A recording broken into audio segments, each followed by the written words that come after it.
We mentioned a couple of huge Grammy moments Are we rolling? before. Yeah, we are. Yeah, a couple of huge Grammy moments. Go ahead. And I wanted to touch on a couple of others. Eminem and Elton John's duet on Stan at the 2001 Grammys.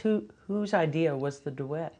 I think they really wanted it. Might have been, well, Kenny might have had something to do with it, but they wanted to do it. I mean, first of all, they were so different, and we didn't know if they were ever going to do the show together, but I think they wanted to do that. Kenny Ehrlich might have had something to do with it because that's his style. He likes, people doing duets together and stuff like that. And I'm sure he thought that would be a good idea, and it worked. Excellent.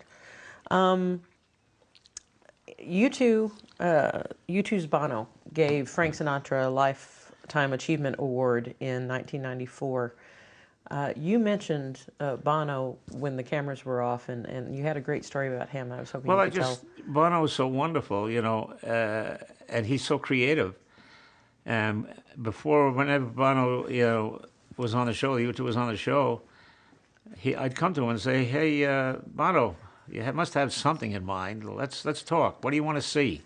What's your idea?" And he gave me some little things that he wanted to do. He says, "Go ahead and go." And I told him what I was going to do, and we got together and agreed on what I was going to do with the show. I'm going to sneeze. How's that? Bless you. Excellent. That's what we did. We sneezed together. Anyhow, do you want me to start again, Juan Bono? You can continue where you were. Well, anyhow, we would get together and speak. He had a little something in his mind and a little nuance that I would maybe not pick up. And I always said, "Well, come on, Bono, we'd sit down and do it." So on the last show, and I think it was the last show I directed, and I think he knew this was going to be the last show I directed. He finished his performance, and as he walked off stage under the thunderous applause, he hollered, "Thank you, Walter," which only a Bono would do. And it meant a lot to me. You did the Grammys for so many years in the row. Was there ever a time that you told yourself, I want to take a break, I want to walk away? Well, no, I wasn't smart enough. I mean, that's the greatest kind of abuse you could give me, to have me just sit there and for hours and hours, whatever it was, whatever it took. It's the hardest show I've ever done or ever will do because of all the changes and all the talent.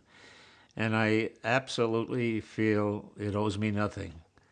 And I feel, hopefully, that I gave it all I can, and I could give it to it. And so I'm totally thrilled with my relationship on the Grammys. And I will say that at one time, I was doing the Grammys. I think this is an important piece to, and my friend Gil Cates got the job to do the Academy Awards. And I started Gil Cates off as the director. I worked with his brother, and I worked with him. And when Gil Cates got the Academy Awards, he asked me if I would do it, and I said I'd love to do it, but I've already started the Grammys. I can't do that. My integrity's at stake. You just don't walk off, even though it's considered one of the big shows. I couldn't do it. And I actually had to turn it down. And I would have loved to have done the Academy Awards. But Pierre took me from Shana Na, for God's sake, to the Grammys. Loyalty is important to me. Integrity is important to me. And I think my children feel the same way, and they work the same way. I mean, you can't do that to people. And money is nice to have, but you can live without it. Not too good, but you can live without it. What would you say your legacy is with the Grammys? I don't know. Just the fact that I stuck with it as long as I did is for the mere fact that it's true love, me and the Grammys, and I love this. I love the show. In 2010, you were given a special Grammy, the Trustees Award. Talk about what that meant to you. And well, they've never done anything like that, and I never expected it. And gee, all of a sudden I get the call. You're going to get the Trustees Award, and give me a list of people that you want to come. And of course, I want my children and everything else to come. I was flabbergasted. I didn't expect it. Of course, they gave me a seat to sit down in a tuxedo. I said, but that's not me. I said, if we're going to be honest about the whole thing, let me do what I do. I usually don't wear a tuxedo. I wear my sweater and I work backstage with the talent and greet the talent. And, you know, Keith Urban, as a matter of fact, when they called him and asked him if he would present on the Grammys, he says, I got to bring my wife and she doesn't want to come. He says, it's really too much for me right now and I don't want to do it. I can't do it.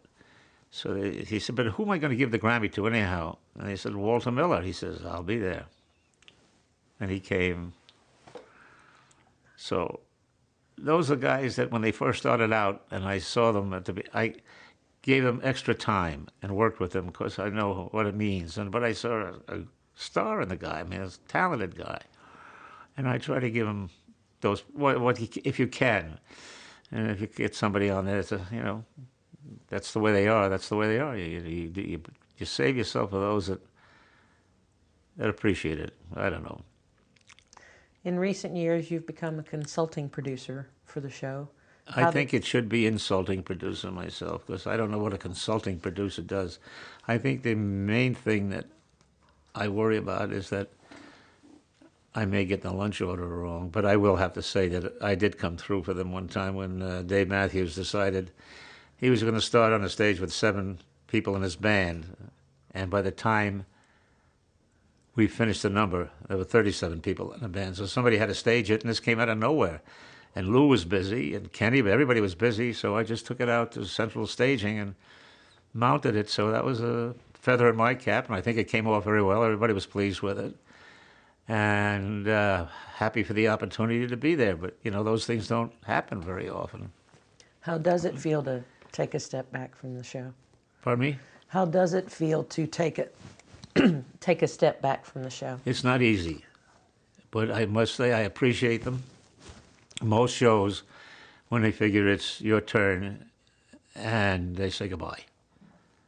But they've been very good to me, very thoughtful, and so has the country music people have been very good to me and very thoughtful. As a matter of fact, Robert Deaton, who I realized was the guy to replace me as time went on, does a great job, and he's been very good to me. And when he was called in to speak at the Grammy Hall of Fame, the Country Music Hall of Fame, he says, you can't really have me in without Walter Miller. And he was with no ego, nothing else. So I went in and I did the interview with him. But these people did appreciate what I did and did care for us. I really love the country people. And I love doing that show. But when you find out that all these are really good people and are behind you, and I can't forget that. The Grammy people, the country music people, all treated me so well. I mean, they could have just said, hey, we don't have the money and we play. It's always money, the excuse. And you got to go. And I understand. So I just go. But they made me the producer, as I said, it should be insulting instead of consulting. But every once in a while something comes up and they ask me. But it's hard. There's a lot of time that you don't have anything to do. But you have to realize that if they have enough confidence in you to keep you around in case something comes up that you can contribute, that's quite an honor. And I feel honored from both shows. Now we're going to talk about a few of the other award shows that you've done, including the Tony Awards. You directed and then also produced many of the Tony Awards. How did you initially get that job in 1987? You mean to do the Tony Awards originally? Well, originally I got the job because Joe Cates was producing it. He was the executive producer. And I was working out of his office, and I did everything he did. So they brought me in as a director, and then I think they brought Gary Smith in. They kept changing as producer, and one day they said, how'd you like to be the executive producer? And I think I lasted maybe a year longer than Joe Cates, but they keep changing. And now Ricky does it, and he just, I'm sure he's doing a good job. They're happy with him.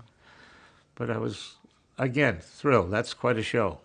That's, you see everything on Broadway. You get a chance to work with those people, and you get to go and, when they have to bring it into television, they're easy to work with. They're quick to accept any help you can give them. But they've done it so long now, they don't really need much help anymore. They know how. But in the beginning, having to bring it to my stage from their stage, it didn't always fit. But You feel like you have a pretty good rapport with the stage directors because of I your think so. understanding? I really respect them, and I really feel thrilled that I get a chance to talk to them. And I told you the Balanchine story, right? I don't think was it on camera? Yeah, Yeah. yeah. That's right. the How ballet. wonderful to sit there and say to Mr. Balanchine, what do you want to see? I mean, what can I do? What was your experience with Broadway theater prior to that? My experience was wonderful. I was, a guy that did nothing but television, and you didn't restage anything or anything else, but just to be around, with the theater, it's wonderful. Had you ever worked in Broadway theater prior to that? No. I went to a lot of Broadway theater, ate a lot of peanuts and popcorn, but I mean, I was never involved until. What are some of the specifics that go into producing and directing these large musical numbers, budgeting wise? I have one theory that no matter how large the number, I say tell a story. Tell the story. And when I do those big numbers, I try to make it like a story. I'm telling a story. So I don't just go out and punch up a shot just because the guy's ear looks good. I try to tell a story of what the music is saying. What have you learned from doing the Tony Awards that you've managed to use in other award shows? Well, it's a different medium altogether. I mean,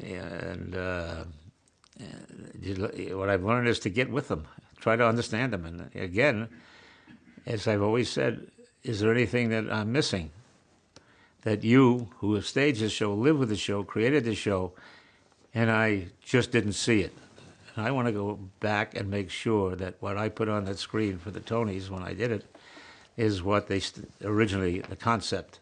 I keep the concept in mind, tell their story, tell the story of what it should be. I'm not going to want to change it, And I used to remember, and one thing I did when I did the Tonys is that I tried to teach it like theater, like you were sitting in the third row watching the show, instead of a lot of reverse shots and a lot of shots that I had not made it television. I tried to make it theater. I worked very hard to make sure that you were sitting there looking at it instead of backstage watching the number from the backstage. It's a different approach, and the different approach is to put the show on as if I was there, and not doing a television show. I felt I didn't want to do a television show when I did their musical numbers and their numbers. I wanted to do a theater show. So, in terms of the rest of the program, I'm going to mention a few hosts of the Tony Awards. Just let me know what it was like working with them. Angela Lansbury. Oh my God! I'm very friendly with his son too, Anthony. I love Angela. Oh my God! What a wonderful chance to work with that woman. I mean, and sit and talk to her, and I was always friendly with her. And I used to go backstage and kibitz with her, and she's just wonderful. She's what this business is all about. Rosie O'Donnell. Rosie O'Donnell is tough. She's a tough gal, talented girl. It's hard for her. I mean, but she's good. But one thing on a live show, if there's something you don't want her to do, don't tell her, because she's going to do it anyhow. But I've helped find Rosie. She'll tell you. I booked her in different places to help her, and I'm going to tell you a story. I mean, she went through 9 directors, and my daughter had been directing, and her show went off, And one day I called Rosie, said, I'm coming up. So I came up to her office. And she says, what do you want? Typical Rosie. I said, I came to pick up a marker. She says, what are you talking about? I said, well, my daughter's out of work now. She's a director, and I want you to give her a chance. She doesn't work. Don't use her anymore. And she let me pick up the marker. And my daughter did the show till she went off, but she got along with her. But I mean, whatever Rosie is, a lot of it is a protective shield so she doesn't get hurt. She lived a tough life. She worked hard. And I think she's funny, and I think she's talented, and I'd be happy to work with her again. But you can't forget things like that. That's where you separate the good guys from the bad guys. Nathan Lane. Yeah, a lot of fun. What can I say? Liza Minnelli. I worked with Liza too, and great, no problems for me. Julie Andrews and Jeremy Irons. Wasn't it wonderful to have a chance to work with those people? I just feel blessed and honored that beautiful talent's on the stage, and I had a chance to work with it. And do you have any favorite moments from the Tonys? From the Tonys? Oh, yes, I was there 14 years, I guess. And, no, I mean, it's so hard to put them all together. And because I was very happy for Pierre when Will Rogers won a Tony, because he was my friend. And look, what can you say? The Tonys, the theater, which the hinterlands don't really watch. I mean, it's special, but God, keep the culture going, please. Keep the culture going. Do the Tonys, put it on the air, and don't stop. That we need it. What was it like working with your son, Paul? What a pleasure. Yeah, he sometimes annoyed me. He would eat my lunch when I wasn't looking and stuff like that. But it was so rewarding for a father to see his son develop and turn into a great director and now also a producer. And do you know what that means to a father? What makes a good award show host? Well, suspense. You can't predict who the winners are, and I mean, why should I put down any of the award shows in the past that I liked or didn't like? But it's a variety show now. The awards shows are now variety shows. That's all. How much music can we get on? And then the networks will come to you and say, "Don't put that type of music on because we checked it and it's tune-out time." And it's all about money and all about getting a rating. You also produced the People's Choice Awards. How does that award show differ from the others? Well, it's no fun. They know the winners, and Procter & Gamble is very vocal about what you do. And when I find out that I'm doing a little contest for who had the best hairdo in the middle of a variety show, I didn't enjoy it at all. I was not a happy camper. That was not, and I directed it for a while, which was different because I didn't care. But as a producer, that's not my type of show. I just feel it's a joke. The guy comes, hey, I used to make these calls. Hey, you want to come? Well, I don't want to do that show. You're going to win. I'll go there. I mean, come on. Let's talk about producing a very first award show, like the first annual Latin Grammy Awards in 2000. Well, that wasn't my first award show. No, but it was the first of its kind. Oh, it was great because I didn't know what they were talking about. But it was, again, a challenge. I thought we did a good job. And then the Latin people came up with a concept that they wanted more Latin people on it. And I understand that. There's nothing wrong with that. But I felt very fulfilled, and I think we gave them a good show. It was Cosette again, Pierre. And we did, what we could do. And, it's certainly couldn't go out and talk to, Los Lobos, the group Los Lobos? When I did the first or the second Latin Grammys, Los Lobos was on the show.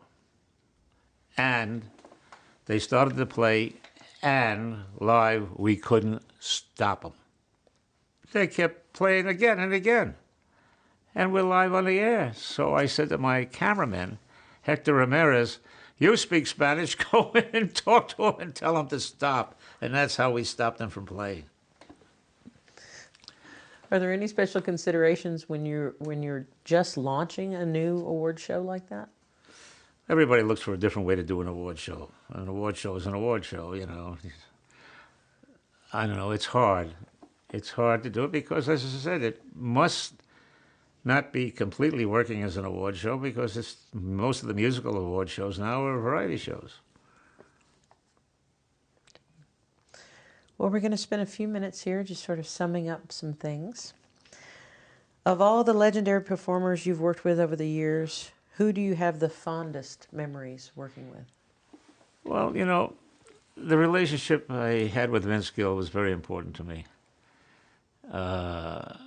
He and I had the same sense of humor. I found him as a host, and when they were going to give me the Grammy, and they had to have a liner written, Vince wrote the liner for me. You know, so I was, you know, as far as performers are concerned, I really, really enjoyed my relationship with him. And it was more than just, we called each other once in a while, and I don't know, Vince is a special guy. And the comics, because I love all the comics, there's no doubt about it, but I spent more time with him. I mean, so it turns out to be a friendship. I hardly get in touch with him anymore, but what can I tell you? Which do you prefer? The only people that get in touch with me now is the Neptune Society. Which do you prefer, directing or producing? I love the chair. I love, you know, I was born in that chair, and I miss it. I really miss the guys. I miss working with the camera guys, the lighting guys. I just miss that camaraderie, and you know, the producer thing it's fine, but I'm satisfied when I can work from the director's chair. I really enjoy it more than I do the producer's. Are there any special considerations when you're wearing both hats? Special challenges? Well, not really. I mean, I think sometimes the producer's thing makes you do a couple of things that you wouldn't normally do because you got to satisfy this guy to make sure he stays, and you know, and so you bend a little bit. But what can you do? I mean, I just feel as the director, I'm in charge of the ship, and the ship has sailed after that. You know, I said that to a piece of talent once. I won't tell you who it is, but I'll tell you the story if you like. I had done the whole dress rehearsal and brought that person into the truck, and that person, male or female, said, "I hate everything you've done." I couldn't understand why. I mean, well, okay, took out all close-ups and this and that, and found out somebody else was influencing this person. And I went ahead and made the changes. And now after the dress, that person saw what changes were and how it worked. You know, tell Walter to go back and do what he had. He was right. Now, at that time, the real Walter came out, and I said, you tell that person, I'm on a ship, you're on the shore, wave goodbye, the ship has sailed. But I will tell you, I took my whole break, 2-3 hours break, and got a hold of the guys and redid the number. So that person got what they wanted. But those things happen. And I'm quick to say the ship has sailed, but it's still in all, I'll go back and fix it. Because to me, the most important thing is a good show. And a happy talent. You've worked a lot with some of the well-known producers and directors like Joseph Cates and Don Mischer. We've talked about both of them. Mm-hmm. How would you describe your working relationship with Joseph Cates? Joe Cates gave me an office when I first left NBC. I was just floating around. Gave me an office, and I did almost everything he did. And he was very good to me. And he's around, brought his brother Gil to me and said he's just getting out of Syracuse. You show him, help him be a director. I did a lot of nice things for Gil, except to push the clocks ahead, thinking he was on the air and he wasn't. But that was me. But that's the relationship I have with Gil. Gil's a wonderful, wonderful guy. And we have a friendship that's important to me. But his brother was, he was a guy that sold a lot of shows. He did all those circuses, and he called me one day and he says, "I just sold a circus in Europe, and I was on the Country Music Awards." He says, "And I want you to direct it." I said, "Yeah, because I did a lot of circuses. I did the Ringling Brothers Bottom and Circus as a producer for 8 years." So I said, "Well, yeah." I said, "When is it?" He says, "It's 2 days from now." So, and I had one more day. I'd finished the Country Music Awards, went down to the airport, flew to New York, got on the whatchamacallit, jet, the big, The Concorde? Concorde, right. Got on the Concorde, landed somewhere, took a plane from London to Copenhagen, and it took me out of the car in Copenhagen into the truck, and I shot the circus. That's a great story. But he knew I could do it because I'd done so much circus. I knew all the acts, and especially the high wire ladies. I really liked the high wire ladies. What was your relationship with Don Mischer like? It was great. He let me do. I don't think I only did 2 years or 3 years with him. I didn't do much with him. What kind of atmosphere or atmospheres have you created for your shows, do you think? You mean atmosphere is in terms of the demeanor on set? My demeanor on set doesn't change. I am what I am. I'm not Popeye the Sailor Man, but I am Walter Miller, and I'm a smart ass. And I'm going to say things, and I think it's my humor that people look forward to, and that's the way I roll, and that's the way I go. I'm going to say it, and most of them could handle it. I could handle the comics back and forth, but some of them appreciate it, some of them don't, but I think it works. Now, I was talking to your son earlier, and he said that in your early years you did some sports work. Some sports work for NBC. Yeah. Could you describe that for us? Oh, well, I was a TD mostly. And I did the Harlem Globetrotters, too. Joe Cates, remember I knew nothing about basketball, but I did that. And I was doing the Buick Open as an engineer, but I was directing as well. And I had been doing as I said, working on the show, and all of a sudden I got a call, get on a plane and come into Tanglewood, because the guy that was producing the 3-hour classical music special never did one before, and he was praying that the truck would have a big storm and would wash into and I had to go in and do the show for him. But I did do sports. I did baseball, and I never forget I came in to relieve somebody on a football game. And his director didn't know who I was or what, because I had been doing all variety and everything else.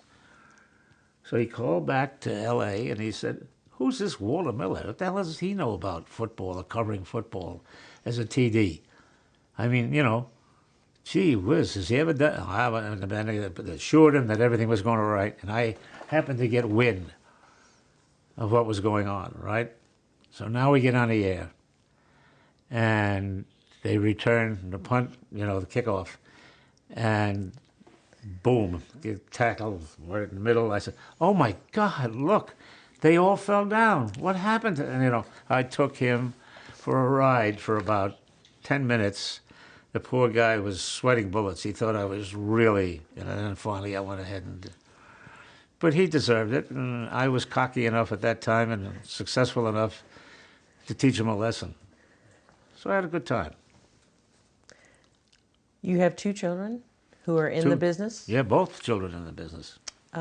What kind of advice has their father given them about being in this business? The only thing I ever say to them, because I trust their ability and trust their concepts, and I think the only thing that was important to me, do your homework. Don't walk on that set and not know what you're going to do. And I think they both follow it, and I'm not worried about their ability. I know they can do it, but just do your homework. You owe it to yourself, and you owe it to the people. Don't walk in unprepared. How proud are you of them? In French, they say "ich will." I'm so proud of my two children. I gotta tell you, that's what a father lives for. Not that I feel like dying right now, but I think I will after this interview. Do you think for them, do you think directing celebrities now is different than directing celebrities back when you started? Oh, people are people. I mean, the egos. Some of them get spoiled and they don't want to rehearse, and that's the one thing that drives me crazy. You know, the talent doesn't want to do their homework. Yeah, how can I help you if you don't show me what you're going to do? But you know, it varies. And some nice people, really nice people, talented people in this business that I've worked with, and I don't have anything. And there's some people they are what they are. You know, you get what you pay for. Some of them are nice, and some are easy to work with, and some of them are not. Do you think celebrity has changed, though? Well, since the you know beginning? what happens. You watch it as they get successful and see what happens to the ego and see what happens to them. Some of them never changes, but I think a little bit, yes. What is your proudest achievement? My proudest achievement? Staying alive right now. I don't know. I guess I feel, in a way, partially responsible for helping save the symphony in Washington. When I came in, I really, truly wanted to do it. I mean, because there was no money and I had to dump other things that would come along. But I put in my time, and it's a funny thing, and I'll tell you, again, my sense of humor will erupt.